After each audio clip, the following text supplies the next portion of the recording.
It is Football Friday, September 26th. I'm Scott Seidenberg. Here's what you need to know to make today a better day. The Seahawks get past the Cardinals last night on Thursday Night Football, and we come one leg shy of cashing our same game parlay. Jared Smith joins me here on a Football Friday Part 1 episode. If you're new to the program, thanks so much for joining in. We do 2 episodes every Football Friday, 1 episode with Jared on the NFL, and we do a college episode that will be out a little bit later on today as well. Also, as a bonus for Better Day subscribers only, I sent out the email yesterday. It is still available up on the website under the research tab. My interview with Michael Fabiano of SI Fantasy, talking all things fantasy football for this coming weekend in the NFL. So if you haven't done so already, go to the website, betterday.com, and check that out. Jared, we start with last night's game. The Seahawks with the 23-20 victory over the Cardinals in a game in which they led the entire way, let it slip away late. The Cardinals coming back to tie it, not go for 2 in the win, and then Seattle, by luxury of a kick that doesn't get into the landing zone, and they get the advanced field position, easy field goal range, and they get the victory. How would you sum up last night's game? Yeah, I haven't looked at the success rates yet, but the Seahawks dominated the stats. They won yards per play by 2 net yards. Their defense was locked down all night, and you credit Arizona, you credit Marvin Harrison for making a few plays late and picking himself off the map. I tweeted in the first half, I was like, I'm out on Marvin, and then of course he plays a great second half. But I do think there's kind of a little bit of disconnect between him and Kyler right now. But in general, I just think the game went exactly as we expected it to go. I mean, we did the early segment earlier this week on Monday, and we were talking about how we thought Seattle as a dog was probably mispriced as a favorite. Once it got to 2, I think that's kind of where, as a road favorite, I think that's where you saw some money come back in on Arizona. But Seattle right now looks much better than anticipated with Darnold. I mean, and right now we're at that point, week 4, where you've got to start ditching your priors if you're wrong.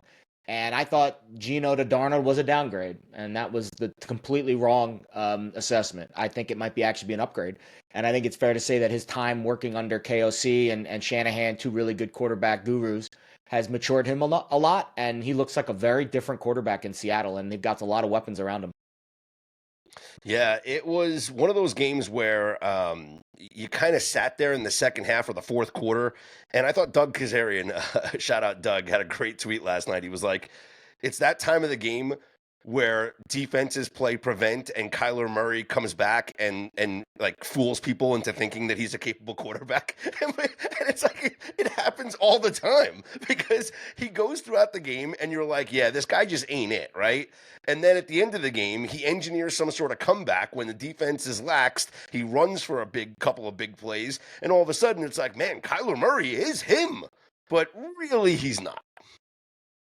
Yeah, I feel the same way about Kyler heading into the year than I did right now. I mean, I think he's got all the potential in the world, and it'll help if really, honestly, James Conner being out is the biggest issue with them. Yep. They're a very different team without him. He does so much, pass blocking, receptions. We had the Benson prop last night, and he had 5 catches, but it just was all, it looks like it just was in the wrong spots where he was catching it. And like, you have 5 catches as a running back, you should break one of those. If you're getting set up in the screen game on that many out of the backfield. So it just looks like they're a team that has a ton of talent. They're really banged up in the secondary. They're really banged up on defense. They have to play a ton of zone to make up for that. And that's why you have Josh Sweat, defensive lineman, guarding Elijah Arroyo deep down the field, who's a freaking freakish, nightmarish matchup for even a linebacker or safety. And you got a defensive lineman guarding him. I mean, it's a mismatch. And Seattle was able to take advantage of those early in the game. But it seems like in the NFL, it's just, you just buy the peak and sell the valley. I mean, it just seems like there's always these crazy comebacks. We had a special teams play, missed field goal that really opened the door. If Myers, kicker for Seattle, makes that first field goal, Seattle wins by 3, and they don't need the late field goal. But that miss, right? We've had a lot of missed field goals, blocked field goals, opened the door for backdoor situations. So it was a Plinko It was a Plinko cube, and we were on the or Plinko puck, and we were on the right side of it tonight with the Seahawks. Saw this great trend from Evan Abrams of the Action Network, and it held true again last night and add another win to the record here. But this season, you mentioned the comebacks. Comebacks are the trend in the NFL. If all you did was take the team that is losing at the half and bet them against or on the second half spread with the cover last night by the Cardinals in the second half, you are now 29-16 against the spread this season. So that's the second half spread, not the full game spread. So you look at the halftime line, the team that is trailing this season through 3 weeks and one game, 29-16 ATS in the second half. It's incredible. Yeah, it is. I mean, listen, you know how these games are. You get up big, you conserve the win. That leads to comebacks because teams get away from the game plan, which got them the lead.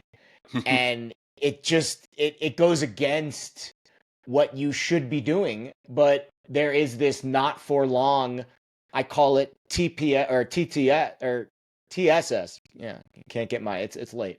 Tight sphincter syndrome. It's just, you just get tight late. These coaches get tight late. You know who doesn't have tight sphincter syndrome? Dan Campbell. That, to me, that's the difference between a coach like Gannon and a coach like Campbell. And it's nothing against Gannon. Really smart guy.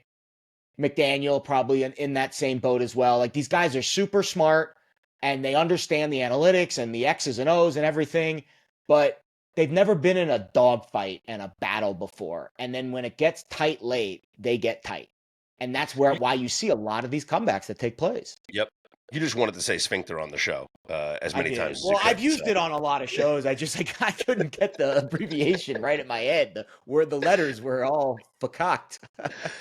All right, so the week 4 gets off to a bang here with the Cardinals coming back but falling short. Seattle gets the win 23-20, so the flip of the favorite was correct as Seattle does cover as a 1.5-point favorite, and the game goes under the total of 43.5 or 44, depending on depending on the number that you have. A little bit of a sweat there, but it does go under. Yeah, overtime probably kills that. Kills it. Let's progress into Sunday. And one of the themes I want to talk about, Jared, is a couple of trends that I looked up here. The first one has to do with 0-3 teams. And if you go since the start of the 2021 season, 0-3 teams in week number 4 are 9-3-2 against the spread, covering by 4.5 points per game. If you just go back the last 10 years, so forget about 4 seasons, let's go back the last 10 seasons. 27-14-3 against the spread. So 0-3 teams, 66% ATS. Now, I found an interesting subset of that. When these teams are favored, like the Dolphins and the Texans are this week, 4-0 straight up, winning by over a touchdown per game, covering the spread 3-0-1 ATS. And if you go back to 2012, 12-5 straight up, 10-5-2. Against the spread. So we have the Dolphins and the Texans as 0-3 favorites. Let's start with the Houston Texans, who are taking on the Tennessee Titans and Cam Ward, who's been, banged up a bit here. Houston, a 7.5-point favorite. I believe they're going to win this game. Are you comfortable laying the points with the Houston Texans? I did. It's actually one of my favorite plays of the week. So I did a little more digging on the 3-0, or excuse me, the 0-3 favorites. And in the Bet Labs database, which goes back to 2005, they don't have a team favored by more than 5.5 points ever at 0-3. And last year it was the Bengals as a 5.5-point road favorite at 0-3 in Carolina against Andy Dalton and the Panthers, and they won by 10, covered the spread. So that it's a historical type of spread for an 0-3 team to be a full touchdown favorite, and it looks like we're kind of trending towards 7.5. I don't know if we get there. Maybe the Cam Ward positive news that he practiced on Thursday in full might knock that thing right to the flat 7, and maybe that's where we close. But it's still a full touchdown for an 0-3 team. Now, you got to contextualize it against who they're playing. So the Titans so I was looking at the Titans yards per play over the first 3 weeks. Let me pull up my notes here because they're all the way at the top of my page. So in week 1 against Denver, they were at 2.4. Then last week against the Rams, 3.9. And then up to 4.3 actually in last week. Week 2 was against the Rams. So slowly, making slow progress. But then you throw this wrench in there that they're changing coordinators this week, and they're changing play callers. Or play callers, yeah, not court, yeah. Yeah. But here's the weird part about this. So I was digging more into that, and they're not letting the OC call the plays. It's the quarterback's coach, Bo Hardigree. Yep. So based on what I read, Holes, the OC, is going to still design plays for base downs. Hardigree is going to handle the third downs. The receivers coach is going to handle red zone, and the running backs coach is going to handle the screens. And that's apparently how they run things normally, but the only difference is now Callahan's not calling plays. Sounds like a cluster for a rookie quarterback trying to learn a new system who's missed some practice time this week, to be perfectly frank. So I don't know how you can back the Titans right now. They're 3-17 against the spread since Callahan took over. I mean, that is abysmal. And that record lines up with their straight up record. So I'm all on Houston here. I love it. And the fact that you can get the flat sevens, that would be a play on the Houston Texans here. And yeah, Tennessee's offense, they are the second worst EPA per play offense in the NFL through the first 3 weeks. They just haven't done anything. And now you're going on the road to face a hungry 0-3 D'Amico Ryans defense.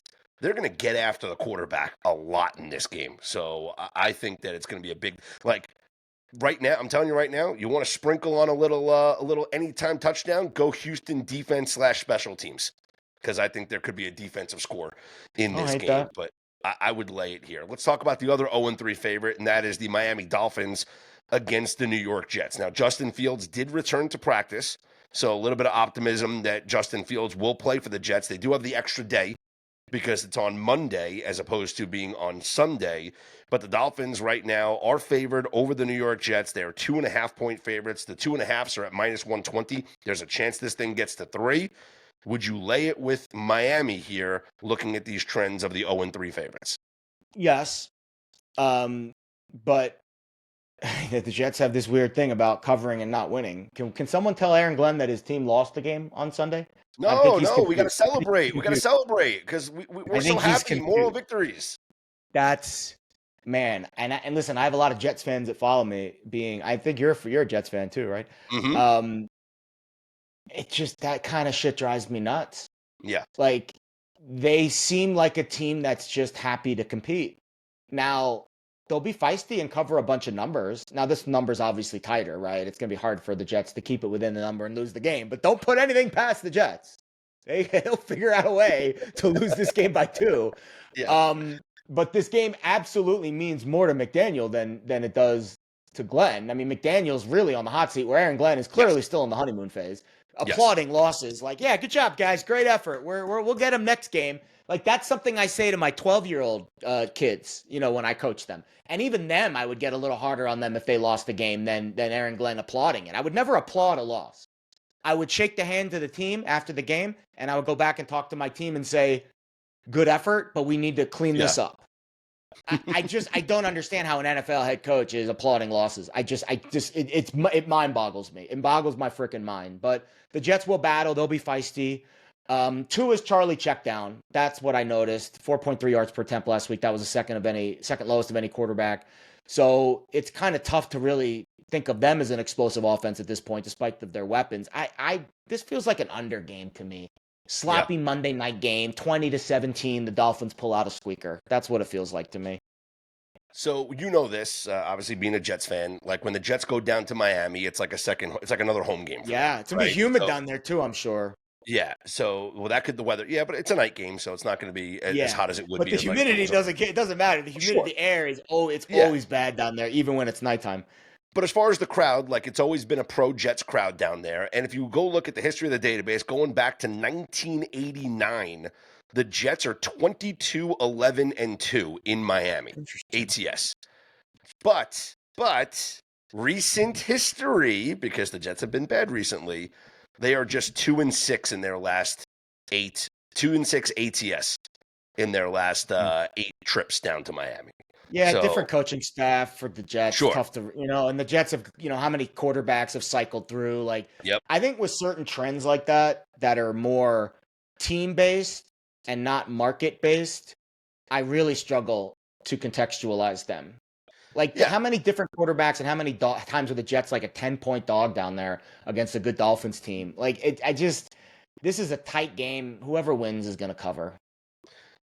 I would agree here. I would just bring it up because the crowd is not like it's Sure. there's always a pro Jets crowd down there. But under Mike McDaniel, like the Dolphins are 2-1 ATS against the Jets, and 3-0 straight up in Miami. How many Over the Jets last, fans are even still left publicly cheering for the team? Like, give me a call, honestly. yeah, I I don't mean, really know any that still is are Fireman Ed publicly. still? Did he retired and came back? He I mean, retired and then he came back. It's a yeah, freaking mess. It's a yeah. disaster. And Aaron Glenn, four games in, we'll get a better sense this week if they battle down there in Mhm. Miami. But 4 games in is when you really start to change your priors. I had high hopes that this team was going to start to show some culture early on. But like I said, culture's not built on game days. It's Yeah. built in the times that we don't see. And then on game days is when that culture flashes. And it other than being happy to be in the game, we haven't seen it yet for the Jets and Aaron Glenn. We'll talk a little bit more about this game and the other Monday night game between the Bengals and the Broncos coming up on Monday morning's show. So let's get to the rest of these Sunday games, and it starts bright and early in Dublin, Ireland, between the Vikings and the Steelers. Minnesota is a 2.5-point favorite over the Steelers, and despite what other podcasts might say, the Steelers are not home dogs here. The game is in Ireland, so let's remind folks about that. And this is what I think is very interesting here.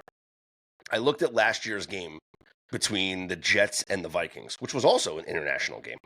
But that's the only time that we've seen Aaron Rodgers against Brian Flores. And in that game, Rodgers had a negative 21.7 EPA, his offensive EPA ranking, negative 0.38 per dropback.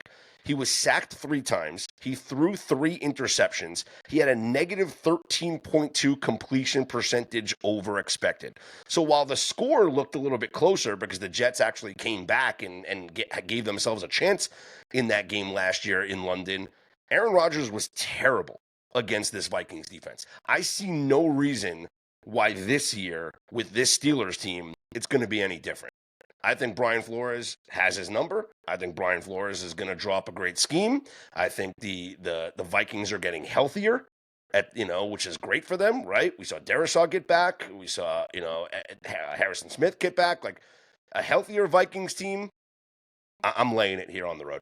Or not, I'm in across the pond in Ireland. I'm laying. Yeah. Yeah, I can't argue that. The numbers for Wentz were good last week, 8th out of 32 qualifiers in efficiency, no turnovers. Rodgers so far 3 weeks in, 22nd out of 27 qualifiers in efficiency.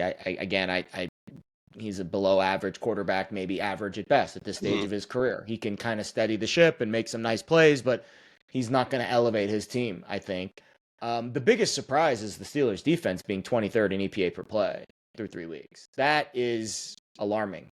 They lose that game last week if the Patriots had 4 turnovers in plus territory, 2 of them at the 2-yard line. Yep. So I just don't really see a whole lot of upside with Pittsburgh right now. They're kind of hanging on for dear life and fortunate to have, what do they have, 2 wins under their belt? Or just They 1? Shouldn't. They shouldn't. Yeah, for they sure. shouldn't. They're 2-1, right? They're 2-1. They could very easily be 0-3 because the Yes, one win against very the one easily be 0-3. you talked about last week against the Patriots, but the win against the Jets, if Yes, that's the Xavier game, Gibson doesn't fumble the kickoff, the Yeah, Jets win that game. So this could 100%. be they're 2-1. They could be 0-3, literally. Minnesota under a field goal feels like a good bet. Yep. All right, let's move on to the Commanders at the Falcons, where Jaden Daniels feels good, but his status is up in the air still. He was limited in practice on Thursday, and again, no official word for his availability for this game. Right now, we have Washington as a 1-point favorite at Circa over Atlanta, and based on what we saw from Marcus Mariota like last week, even if it's not Daniels, I think you have to be comfortable with laying it Mm. here with Washington. Meanwhile, Yeah, I Atlanta, mean, I mean, my goodness, Jared, everybody was singing the praises of the Atlanta defense because of the performance against Minnesota, but maybe that was just because of JJ McCarthy not being good. And look at what they did last week, allowing the Panthers to score 30 points against them while being shut out. So how good is this Falcons defense? they're good.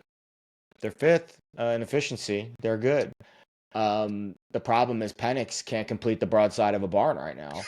At least that's what the numbers tell us.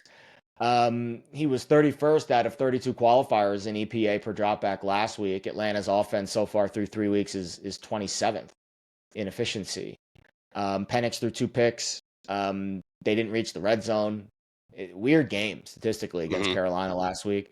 It looks like McLaurin's the real injury problem for Washington right now. I think Daniels plays. I think this line moves off a pick by Sunday. I think Washington at a pick's a good bet today, because I do think Daniels will play. And yeah, I think his running ability will be limited, but let's be honest. I would take 75% of Jaden Daniels over 100% of Marcus Mariota right now. I think that's a fair assessment to make. And I think this Commanders team is legit, honestly. I think they need to win, stack wins, because the Eagles keep stacking wins. So Mm-hmm. there's not going to be any let off with this team or any, oh, hey, we're complacent to start our year, 2-1 and blah, blah, blah. No, they got to keep winning games. Yeah. The NFC is a lot better than people thought. The Niners are 3-0. The Rams look good. Obviously Philly's 3-0. So I think Washington's going to have some giddy up here. And I think Atlanta is a cursed franchise. I think they are the dregs. I don't like what I see with Penix, so I'd be fading the Falcons at home right now. Let's talk about those Eagles. Philly goes into Tampa Bay. You want to talk about a banged up team in Tampa Bay. Philly is a 3.5-point favorite, and Tampa, the injuries. I mean, Evans is now out. Ibuka's been great for them, but now the defense is going to focus on him because they still don't have Godwin. Sterling Shepard could probably have a big moment in this game. You saw that they re-signed their like 450-pound guy that they cut earlier in the push offseason. Terminator. The tush push Terminator, exactly. I love it. Just line up the fattest guy on the field to stay in the middle during the tush push. 4 Bills. It's amazing. But here's something that an interesting angle, and shout out to one of our listeners, Steven, who emailed this in. If you look at Saquon Barkley's game logs, Jared, he has not had a double-digit yard run this season. Nope. Like, go look at Saquon Barkley in 3 games for the Philadelphia Eagles has had a long rush of. Oh no, he has double digits. He hasn't gone over his longest rush prop. So he had 16 yards, 13 yards, and 12 yards. In the first 3 weeks for Saquon Barkley, his longest rush prop was 21.5 under, 20.5 under, 18.5 under. This week, it's down to 16.5. Is that an overreaction in the market because he's gone under for the first 3 games? If you go back to every game he has played in Philadelphia or for the Philadelphia Eagles, he has never gone 3 straight games without a 20-yard run. This is the first time since he joined the Eagles that he has gone 3 straight games without a 20-yard run. Now we know about the Bucs' talented rush defense with the big fatty in the middle now. And then, boy, if you can make Vita Vea look skinny, I mean, that's impressive. But is this the game where we buy the dip and we play the over Saquon longest rush? Yeah, I mean, the Eagles, despite the fact that they're 32nd dead last in explosive pass rate, they're 12th in explosive rush rate. So the potential is still there. They still have the option, I think, to really spread you out and then make Saquon a very willing runner. His numbers have obviously not been good so far. I actually went under on him preseason at 14.25. Great bet. Which is looking great right now. I went under on both him and Henry. Call me crazy, but I think the year of the running back might have been last year. I think this year is going to be the year of the quarterback back again, where the quarterbacks are taking back over, the primetime spotlight. But it does feel like the Bucks are in a real cluster injury spot. That's tough to really. I mean, Baker's nails, man. Like he's just nails. Yep. Fifth in EPA per dropback, no picks. Only 4 other QBs that have played in all 3 games haven't thrown a pick yet. Hurts, Lamar, Josh Allen, Daniel Jones, because obviously, and Baker. They should get Godwin back. I think this is a close game. I think the Eagles have been skating on thin ice. But I made this comp on the BetUS show today, and I'll toss it to you about it. Are the Eagles last year's Chiefs, where they look like crap every week, but they still win games? You see, that's a great question, Jared. And this is why you do what you do, because you think about these things. And I thought about this with the Chiefs last year. And my comparison wasn't another football team. My comparison was to an NBA comparison.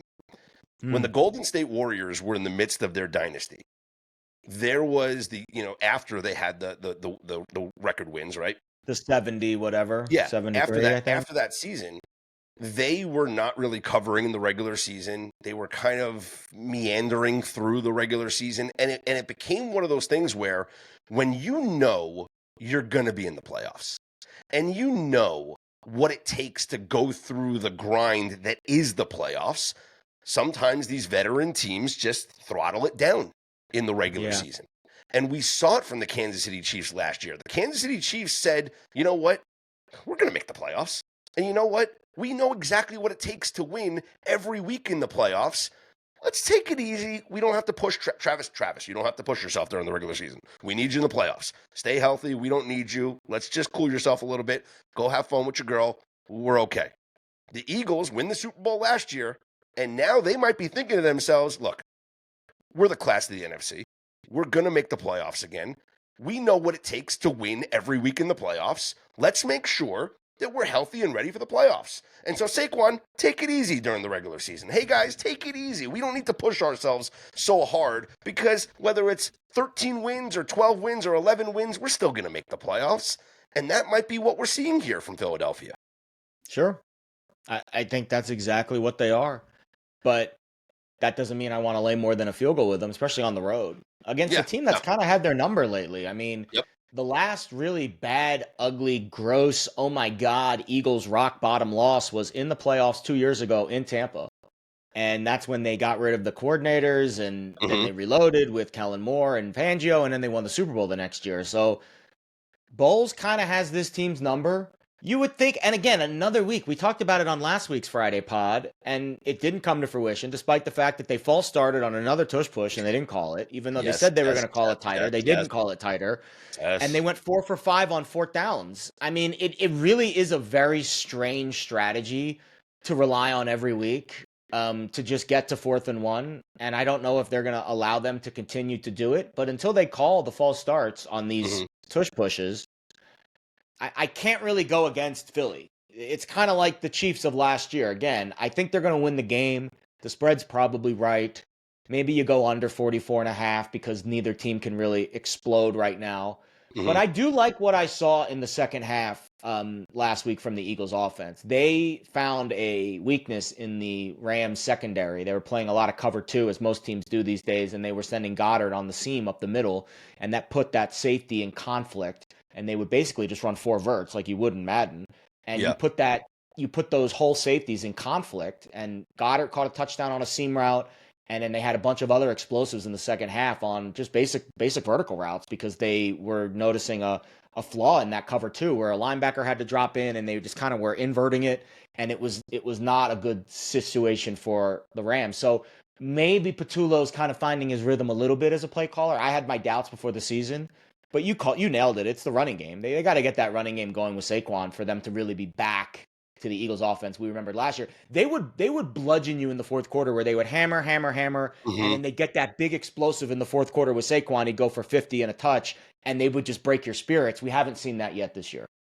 I'm going to play that prop. I'm going to play Barkley longest rush over 16.5 yards. This is buying the dip here because he's gone under in the first 3 games. The prop line is dropping way too much. And then the Bucs the last 2 weeks have allowed multiple carries of 17 or more yards.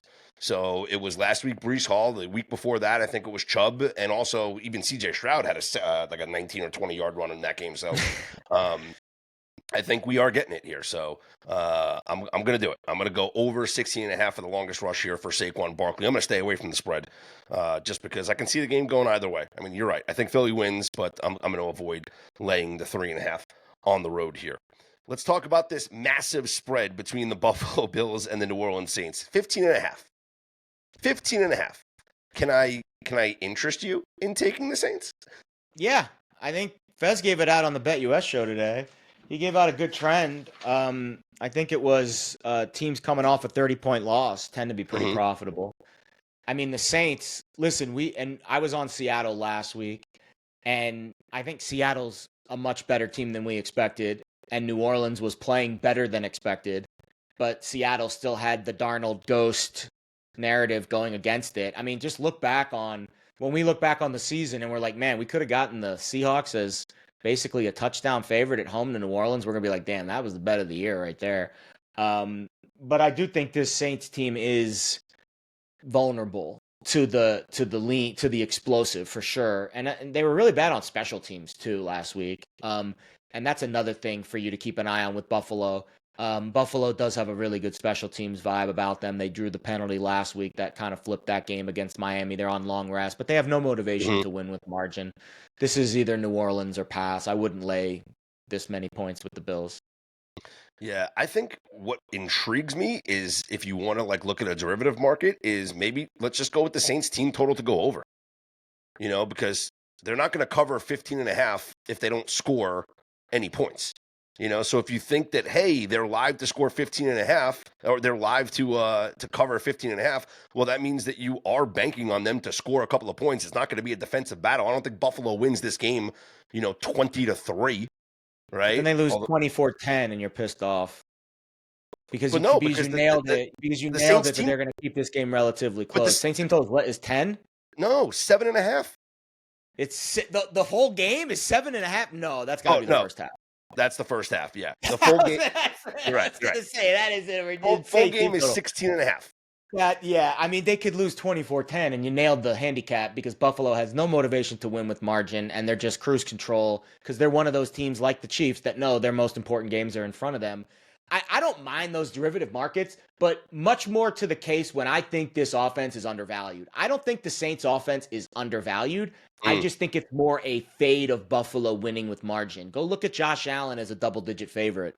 They have very little motivation. Sean McDermott's like a Mr. Nice guy. He doesn't want to blow these teams out.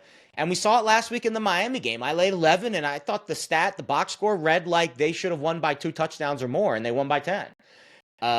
Because the Dolphins were 3 for 3 in the red zone. And the Saints had that weird game against the Niners where they went 3 for 3 in the red zone. Now the Niners still covered because they were only favored by 3. But the team total stuff, if you like the Saints in the game, bet the team total. But if you think the Bills are not motivated, then you just take the points. Since the 2021 season, 15-point favorites or greater are undefeated, 16-0. So survivor pick, cool. 8-7-1 ATS though. Coin flip. Yeah, it's exactly it really is. And if you go back to this game feels like a coin flip. I say Saints or pass. Yeah, feels like a coin flip on the number. If you go back even further to 2012, well, that's actually good for the team that's winning by a lot. 60% ATS for the team that is a 15-point favorite. But yeah, I have no play on this game, so I'm not going to force my vibe on the Saints is they have a really good scheme and they don't have a good quarterback executing the scheme, and eventually you get punked when that happens, like what we saw last week against Seattle. They could very easily get punked again this week if Rattler shits the bed. But if it's just like a normal game without the explosive turnovers, I think Buffalo wins by 2 touchdowns. And it'll be right on the number, just like it was last week with Miami. Yep. Patriots, 5.5-point favorites at home against Carolina. Do we want to fade Carolina off the big shutout win last week? I guess. I just feel like this is an under game. New England gives me Debbie Downer vibes. New England is the Debbie Downer team of 2025. The black cloud is just kind of following them around. How do you turn the ball over 4 times in plus territory, twice at the 2? Yeah. That is absurd. And not only that, their quarterback's playing really well, and they're just like an average offense. And they're below average on defense. They refuse to play their best weapon on offense because he can't block.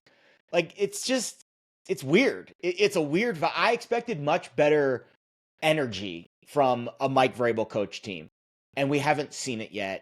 Meanwhile, the Panthers have the cluster injury at receiver with McMillan, Leggett, and Renfro on the injury report. They just had a weird game last week where they, scored 30 and gained 4 yards per play. Like, that's crazy.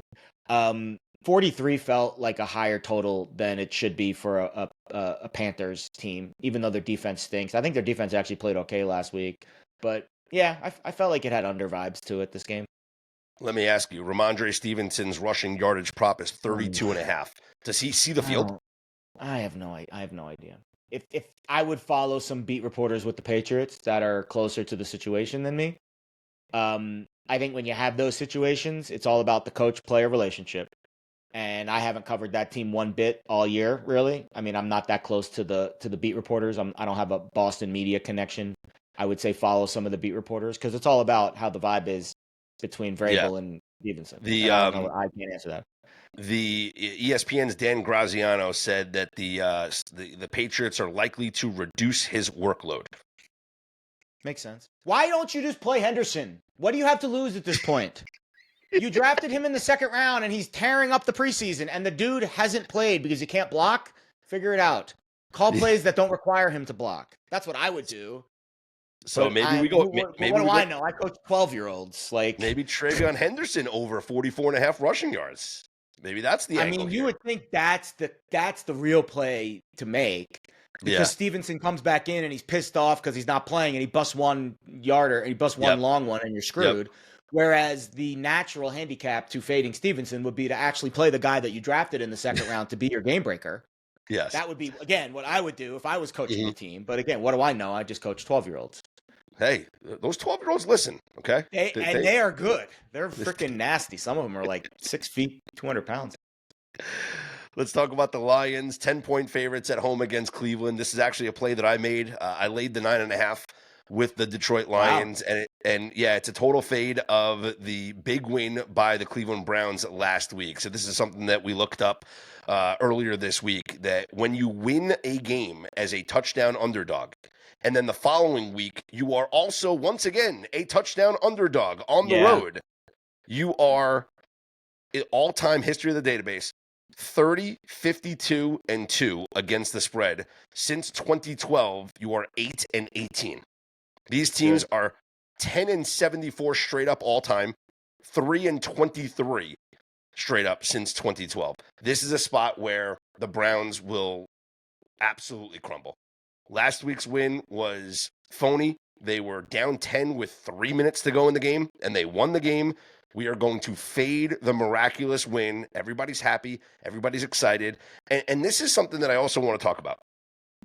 The Browns were 12.5-point dogs at Baltimore. Okay? Now, the Lions beat Baltimore last week as 4-point dogs. The market was saying that Baltimore was significantly better than Detroit by making Baltimore a 4-point favorite. But now we have to adjust our power rankings. Detroit should get a massive upgrade for that win against Baltimore, right? If we're upgrading Detroit, and maybe let's upgrade them to on par with Baltimore. Like, I'm not going to put them ahead of Baltimore, but no, I have a point behind Baltimore right now. Okay, that's great. So how are the Browns 12.5-point dogs at Baltimore and only 9.5-point dogs in Detroit? I have them. I make the game 11.5 there you go. I make the game 11.5. Granted, my ratings aren't ideal. Like, I'm not a power ratings expert. My ratings are very rudimentary. Mm-hmm. But they're still pretty on market most weeks. Like, I check them against the market. For example, I make the Buffalo game 15.5. So there you go. I feel like I'm in pretty good position. I made the Arizona game tonight a pick 'em. But does that make sense what I'm saying? Like, why are the Browns upgrading? Sense. Why are they upgraded off the win last week? They shouldn't be. It makes perfect sense. I wouldn't upgrade. And to take it a point further, the Browns were on my fluke report this week. I wouldn't upgrade the Browns on that game. They gained less than 4 yards per play. That's what I'm saying. Jordan Love threw an interception that I don't even know what he was seeing. It was like he was cross-eyed on the play. So to me, nothing has changed about the Browns team that was 12.5-point dogs at Baltimore, yet Detroit should get an upgrade now. They should be the same size favorite as Baltimore was. Because also Detroit's a better home field than Baltimore is a home field. You would think. The only I thing think, that maybe, yeah, you downgrade is the short rest coming off a physical game. sure, Maybe yes, you that is a downgrade a factor. half a point for that. Hmm. Maybe you downgrade a half a point because Miles Garrett is a glitch in the matrix. So maybe maybe that gets you to 10 or 10 and a half, but I think Yeah, at 9.5, I think it's a very yes. fair bet to Detroit. I am going to make the case that you should just bet the over every week that the Lions play for the rest of the season because Dan Campbell is a freaking madman and does not punt. Love it. And I get 44 and a half. Hmm. What's to say the Lions, if they do have one of those games where they break out again and just bully? So if I was an offensive coordinator and I was facing Miles Garrett in this defense, I wouldn't do what the Packers did and drop back a million times and leave Jordan Love against the bad Yeah. offensive line. You know what I would do? You run at it. You run at it. You run at it. You run at it some more, and you keep running at it until eventually they slow down, and then in the second half you start throwing out of it out of play action. And you Hmm. have to be very patient with the run game. If it's not working, hope your defense keeps you in it, but also stay at it. So I think the Lions are going to have more offensive success. And again, Dan Campbell does not punt. So I'll take the over 44 and a half in this game. Maybe Lions team total over as well, Lions if you team want to go total that over. angle. That's another Yep. good option. Love it. Okay, Lions are at the Giants right now. Chargers are at the Giants. Excuse me. Chargers are 6.5 point favorites. It is the first start for Jackson Dart, and it's funny. Everybody that you talk to around the market, Jared, says the sharps love the Giants. The sharps love the Giants, and it's not so much about the Jackson Dart, although there is a belief that yes, Jackson Dart does make the Giants better offensively, but it is a bad spot here for the Chargers. So, I talk about the Chargers and everything that they've gone through to start the year, 3 straight division games to start the year, and now the cross country trips begin. So, cross country coming here now to play the Giants, then they're going to have to go back home to play the Commanders, then back across the country to play the Dolphins. Like maybe the mileage starts to add up here. I didn't play a side in this game. What I did play though was Jackson Dart over 13 and a half yards for his longest rush. If you go back to his Interesting. college, if you go back to his college career, 11 of 13 games last year, he had a run of at least 13 yards. If you go back 2 years ago in 2023 and in 2022, he had 10 games where he had a run at least that long. And in the preseason this year, he had a long run of 19 yards versus the Bills and a 23-yard run against the Patriots. Jackson Hmm. Dart will use his athleticism. I didn't want to play his rushing prop total to go over because it was like 35 yards. Like, that's a lot. But I do think just give me one run for 14 yards. Just take off on a third down, go get the first down or whatever. And it could even happen at the end. The best part about a quarterback longest rush prop is that, like for Kyler Murray, it was dead the entire game until it wasn't, right? Because you can get a situation where a team is trailing late in the game, the defense is playing in that prevent style, they're backing up, and the quarterback just takes off and runs for 15 yards and goes out of bounds or slides down. Like, you can hit this in a multitude of ways, which is why I always like the longest rush prop for a quarterback as opposed to the total rushing yards for the quarterback. Because then again, also Don't kneel hate it. downs take away from rushing yards too. But I'm not worried about the Oh, Giants don't kneeling even. the ball down Actually, in here. the NFL, it does not. It's a team rush, but in college football, it does. Well, no. Do you remember the Patrick Mahomes lost it in the Super Bowl when he Yeah, and then dropped they back to changed the take kneel rule. downs? And Huh? then they changed the rule. I thought they changed the rule after that. Don't believe so. Still believe if you take a kneel down, you get the It's not a negative two team. It's yards. I thought only in. Oh no, I'm thinking of sacks. I'm You're sorry. thinking I'm of thinking sacks of. in college, yes. I'm thinking of Sacks count sacks, against quarterback rushing yards in which is college, not also in the why I NFL. never play a college football quarterback No, rushing no, prop. no, you can't. Yeah. You One can't. sack takes away everything. And we see college Yeah, kids all the time run backwards for 30 yards. Like, it's unbelievable. But I do I play think, under sometimes because of yeah, that, but I would never yeah. play an over. But I think we see Jackson Dart utilize his legs here. I think he takes off and runs against the Chargers. That's fair, and that's a good correction. You're right. I was thinking of the sacks. Um, Listen, I think we're at that time now, week 3, week 4, where you have to be willing to change your opinion on teams you were wrong about. I was wrong on the Chargers. I thought Hmm. Harbaugh and the Me quirkiness and the too. weirdness would Me not too. would not latch onto a Hmm. professional locker room. But you look at what he did with the Niners. I know it was a really long time ago, and people change over time. He's definitely gotten more dad jokey since he coached the Niners 15 years ago. Um, but it seems to have taken hold. Like they love him, and I think frankly, and it's not that I don't love the Steichen story. The Steichen story fits the formula of what a coach of the year typically is. But Jim Harbaugh is beloved. Yeah. And I think that gives him a little more leeway with their win total coming into the season at 9.5, where the Colts were 7.5. I don't think Indy's going to win 14 games like the Vikings did last year. They feel like a 10, 11 win team. And the Chargers feel like a maybe 13 win team. So I think this is going to be a tight race between Steichen, if Jones can keep it up, between Steichen and Herbert. I think Herbert really is the guy that's turned the corner. Now, Herbert has a more uphill battle for MVP because Lamar and Josh Allen and Mahomes, like there's just more hurdles to overcome for Herbert to win MVP. He's a contender, but there's a lot more obstacles than Harbaugh, which is really, if Daniel Jones regresses and Steichen kind of falls off and they're like 9-8, Harbaugh's going to win Coach of the Year. Because they just seem to kind of, doesn't matter, offensive line, mash unit, doesn't matter, Herbert, absolute nails. Maybe it's Keenan Allen. Maybe it's the defense, which looks really good. But I throw out that trend. What was it? 3 straight division wins, and they traveled 2 weeks ago. They won the game the week after the Vegas game. That was the tough game. It's the Vegas flu. When you leave Vegas, it can be weird sometimes. But they came home, and they won the tough game against Denver, and they were home for that game. Now they go east. I don't think that matters. I think, don't overthink this. The Chargers, you're going to bet on Jackson Dart in his first career start against a Chargers defense. Bo Nix couldn't figure out this defense. You think Jackson Dart's going to magically figure it out? Like, I'll take my chances with the Chargers here.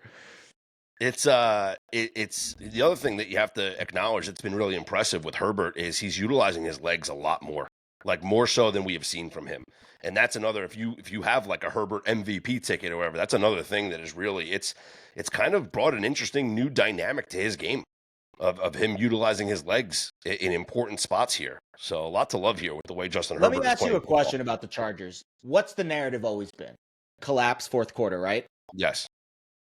He has the number 1 success rate amongst quarterbacks with at least 25 fourth quarter dropbacks this year. It's Justin Herbert.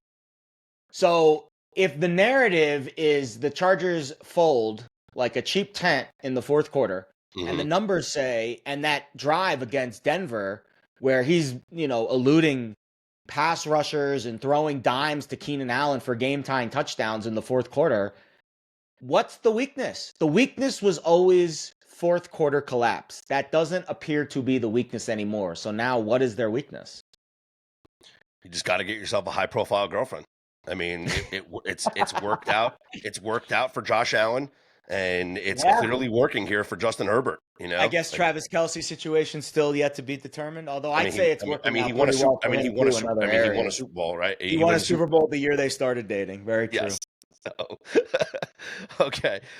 Jacksonville is at San Francisco. The 49ers are 3.5-point favorites. Still unsure of the quarterback situation, but it's likely to be Mac Jones as the 49ers are appearing to get healthier. Ricky Pearsall, he was fine in practice yesterday, so he should be a good to go. For Jacksonville, I don't know what to make of them. Because in some aspects, I do think that, okay, the offense should be better. They have decent pass rushers. They can be a competitive team in this division. And then on the other hand, it's like, I don't like Trevor Lawrence. I don't think he's the guy.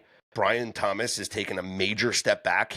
There's something more going on there in Jacksonville. I mean, his body language, the short arming passes, not breaking off routes, something more is going on there in Jacksonville that needs to be investigated.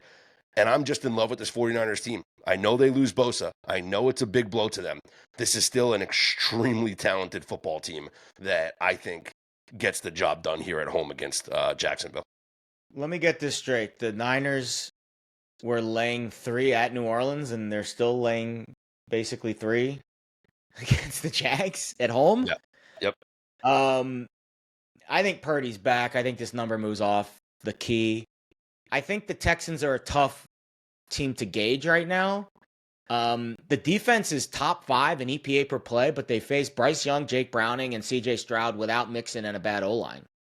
So tough to really say that their defense is humming.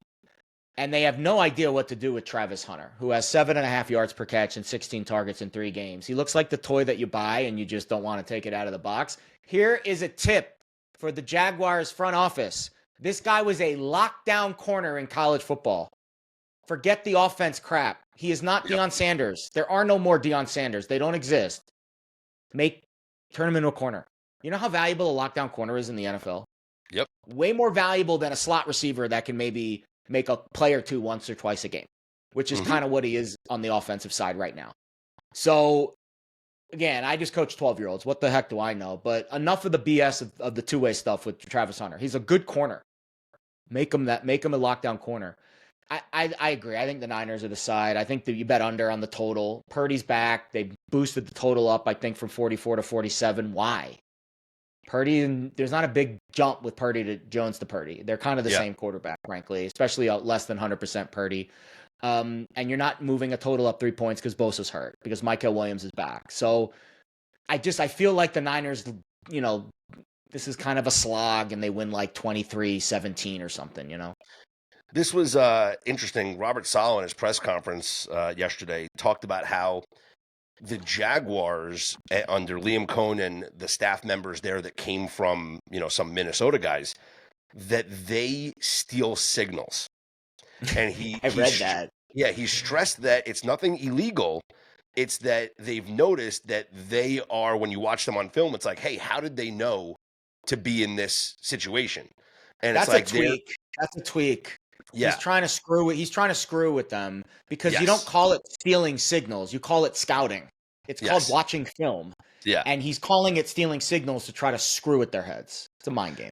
What I think it could lead to is maybe Kyle is going to they're going to draw up something that disguises something that no one's seen before.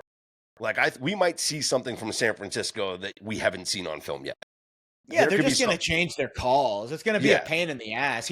All he did was he pissed Robert Saleh off because he made him do 6 hours more work this week to change all their calls. That's what he did. Yeah. Or maybe even more work than that. Who knows how much work it is really to change all their calls. But essentially what he did, this is like when you pull the fire alarm the night before the game so your team loses sleep. That's what this is the equivalent of. It's like the media equivalent of that because now you're making Robert Saleh lose sleep over having to change all of his defensive signals the week of the game. Yes, exactly. That's exactly what's happening here. Let's move on. Rams hosting the Colts in what is surprisingly a great game. The Rams 3.5-point favorites. Is this the game where Indiana Jones comes back down to earth, or does he go on the road and pick up a big win? I'm going to change the narrative on Indy right now. I'm going to change it. We need to stop worrying about Daniel Jones sustaining his first in EPA per dropback numbers. It's not happening. Let's stop with that. Here is what they can sustain. Lou Anarumo is a good defensive coordinator. Yep. The Bengals personnel was the problem. The personnel in Indy is much better. Samson Ebukam had 10 sacks 2 years ago and then tore his Achilles and didn't play last year. He looks really good. Kwity Paye looks really good. Tyquan Lewis, DeForest Buckner, the kid from UCLA, Latu looks really good up front. That's the identity of this team. Their secondary is really good with Kenny Moore and Charvarius Ward. Nick Cross is emerging at safety. That is who the Colts are. They're not Daniel Jones 40 points per game. They are run the ball, Jonathan Taylor, close out the game with Lou Anarumo, and a good defensive line and a good secondary. That's what the Bengals were with Joe Burrow. Now, he had a little more explosive ability than Daniel Jones does, but the Bengals in their peak were a defensive team. That's what they were. And I think that's what the Colts are. That's how you sustain this if you're Indy. Interesting. So would you look at the under then in this game? Yes. I bet the under, 49.5. And I think the Rams are in under spot too. Devontae Adams a little banged up this week. Yeah. I think they're going to run it a lot with Williams and Corum. I think they know that Stafford, right? We've had 3 really tough physical games. Goodness gracious. Not the Titans one, but definitely the Texans one and absolutely the Rams one last week. I think you got to start protecting him and you got to start running the ball. And they're a favorite in this game. I think they get a lead and they run it and the Colts maybe come back and are spunky, but I think this is a lower scoring game. Total goes from 46.5 to 49.5. We saw this with the Bears-Cowboys last week. To get to 50 in the NFL, a lot of things have to go right. The Bears gained 7.5 yards per play, still couldn't get over that total last week because Dallas screwed the pooch in the red zone. So I think these high total games with good defenses, the Colts and the Rams have good defenses. I say you Yep. go under. I like it. I like it. I'm going to make that an official play. Chicago is at Vegas, and we've had a flip of the favorite here. So Chicago was a favorite. Now Vegas is a favorite. Circa still has a pick 'em, but up on the FanDuel Sportsbook right now, Vegas a 1.5-point favorite. So think about that difference, which, if you want to talk about an arbitrage here, you can kind of try and look at some money lines on this game, depending on what book that you are what you have here. It feels like a bounce back spot for Vegas. Feels like a bounce back spot for Geno against this Bears defense. And Chicago maybe sitting fat and happy off of that win last week. Does this feel like a fade spot for Chicago? Kind of. I mean, they're going to have the crowd here in Vegas. That's for damn sure. This also feels like an under game. I feel like the Raiders can't block anyone. How about this stat? Genti, 144 rushing yards, 145 after contact. I did not know that was physically possible. Like, that defies the laws of physics, but it is a true statistic. So they are negative in the blocking category. And when you're negative in the blocking category, you don't get any easy yards. All the 3rd and 1s or 4th and 1s. The red zone drives turn into field goals. And the quickest way for a game in the NFL to go under is to drive 7 minutes and kick a field goal. And it just feels like this game's going to be like 22-17 or something, like where the Bears and the Raiders are going to trade field goals all day long, 22-16, 22-19, something like that. So I'm surprised that the Raiders offense has been this bad.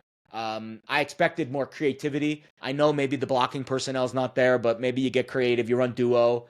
You try to get your receivers involved. I saw a ton of duo from Ohio State last year in the college football playoff, right? Duo is where you take 2 blockers, guard, center, guard, tackle, and you double team the defensive tackles. It kind of puts more of an emphasis on your tight ends blocking. Well, guess what the Raiders, they did with Bowers. Now they really only have one with Mayer, who's also concussed. But when your tight ends are good blockers, you can run duo because your tight ends can then chip the defensive ends, and then you can really, clean out the interior of the defensive line when you double team both of those nose tackles. So I thought we were going to see that a lot with Genti this year, and they just can't freaking block a lick. So I think maybe the Bears defense turned a corner, or offense turned a corner last week, but I don't know because Dallas is so freaking bad. I think under 47 is the only real angle I have here. That's a crazy stat about Ashton Genti. It's insane. Unbelievable stat there. Okay, a couple more games to go here. Let's talk about the big matchup, Baltimore, Kansas City, where one of these teams is going to be 1-3. Baltimore is a 2.5-point road favorite, Jared. Another feels like an under game. It does, Baltimore right? Baltimore is a very boom or bust team. But can't you also... But the thing is, my first lean was under, competitive game, important game, right? Because one of these teams, like I said, is going to start 1-3, right? So it's a very important game as far as the standings are concerned. So I did lean towards the under, but then I started to think about it. And it's like, well, remember when I bet the under in that Bills game against the Ravens? And I'm like, how can I bet the under with these two quarterbacks? How can I do that? I agree. How can I bet the under with Mahomes and Lamar? I think it's more Mahomes than anything else. Where Allen is kind of a bully in these games, Mahomes is not a bully in these games. He's kind of a magician. And I think it feels like the game script is going to be both teams are going to just absolutely pound the rock. Lamar Jackson is coming off a game where he got sacked 7 times. And I watched a lot of that film and looked at some of the pressure rates. Like, the blitz packages were super vanilla from Detroit. They were basically rushing forward the whole game, and they were just sacking Lamar left and right. That is an alarming stat. So I think the way you combat that is you run the heck out of Derrick Henry, and you say, listen, bud, you got to hold on to the ball. But you got to pound Henry to oblivion in this game. Now, the Chiefs' offense has a little bit of explosive ignition in them, with Thornton and then Worthy coming back. I love the Thornton kid. I think he has a chance to be a real player in this league. His first 3 games, 38, 49, 33, his long reception in those 3 games. And his number was lined in like the teens in all of those games. So, you would think maybe Worthy will take some of that production away, but it only takes 1 on a long reception, right? So I think that's an interesting number to look at. Mahomes is 0-2 as a dog straight up at home. They lost a couple weeks ago to the Eagles, and they lost to the Bills in 2022. The bet here, if you got a good teaser book, is to tease the Chiefs up. But I think individually, I would say under would be the only real angle I have. I think both teams play it pretty tight to the vest. Going to be a fascinating game to watch. Finally, Sunday Night Football, Packers 6.5-point favorites at the Cowboys. I'm all over Green Bay in this spot. Yeah. I think it's a terrible situation for the Cowboys to be in, especially now with CD Lamb injured. This team is a mess right now, and the Packers, angry team coming off of the loss as the team that got upset as a touchdown or more favorite. It's an incredible trend, bounce back spot for them. And then there's also this. The Packers are on a bye next week. And here's some pre-bye week trends. If you go back, let's say, since the start of the 2021 season, teams playing before the bye week are 82, 63, and 1 against the spread. That's 57%. When favored, 49 and 25 against the spread, 66.2% ATS. These favorites playing before their bye week. Packers can throw caution to the wind. They have a whole week off. This is where they give maximum effort. After the loss last week to the Browns, they right the ship. This is a big-time performance, a big win, in my opinion, for the Green Bay Packers. I can't add anything more to that because it's spot on. The only thing I'll say is you forgot the most intriguing angle of this game, which is Micah. Oh, win one for Micah? Sure. Coming back to Dallas. How many split screens of Jerry and Micah are we going to get on Sunday night? This is a terrible spot. Like, I know we say this all the time, bad spot. This is the mother of all bad spots. Yeah. Not only all of the situational angles, the bye week, coming off the bad loss, all of those things are very valid. Not all of them, but I think they all together, kind of clumped together, hold a little bit of value.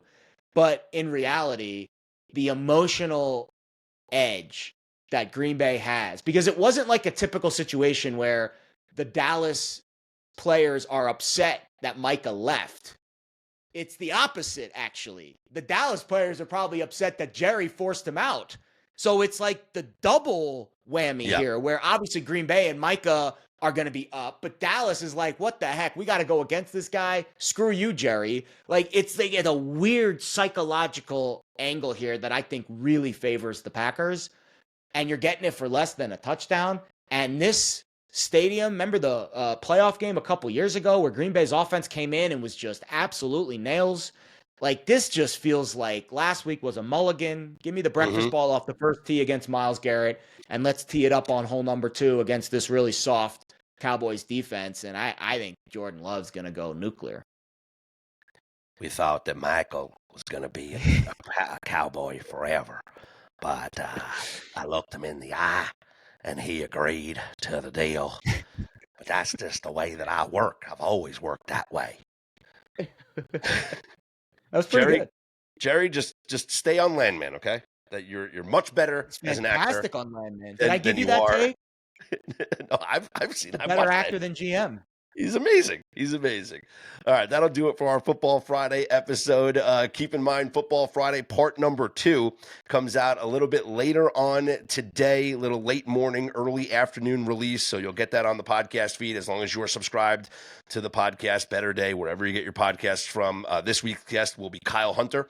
Will join me, talk a little college football coming up on the program. And as a reminder, exclusively for subscribers to betterday.com. So this is not on the podcast feed. Go to the website, betterday.com. Make sure that you are a member. Click on the research and analysis tab, and you will find the video for the interview that I did with Michael Fabiano of Sports Illustrated Fantasy and Westwood One. And we talked fantasy football, sit or start. We built a little DFS lineup. Speaking of DFS lineups, great offer code we have for you on the website for Underdog as well. Bet $5, you get $100 in bonus bets. So check that out. Use promo code BetterDay. And go to the Sportsbook tab on our website, betterday.com. Click on the Sportsbook promos. It'll bring you to a website where you just select your state, and the Sportsbook promo available for you will pop up. So we are starting to incorporate some more books. Right now, we just have 3 with Underdog Kalshi, which is a prediction market. So, go take advantage of that. And Rebet. as well. And I'm working on getting you guys more promo codes for more sports books. So we will constantly be updating that on the website on betterday.com if you just click on the sportsbook promos tab. But again, go listen to that fantasy football interview with Michael Fabiano. It's available right now for you subscribers on the research and analysis tab up at betterday.com. Follow Jared Smith on Twitter at Jared Smith Bets. Make sure you catch him tomorrow morning on Fox Sports Radio at 9 a.m. Eastern Time, where he will be breaking down a lot of college football action. And then I'll be on tomorrow night on VSiN, 7 o'clock Pacific Time, with your NFL preview for Sunday, week number 4. I'm Scott Seidenberg. He's Jared Smith, and here's hoping you make today and every day a better day.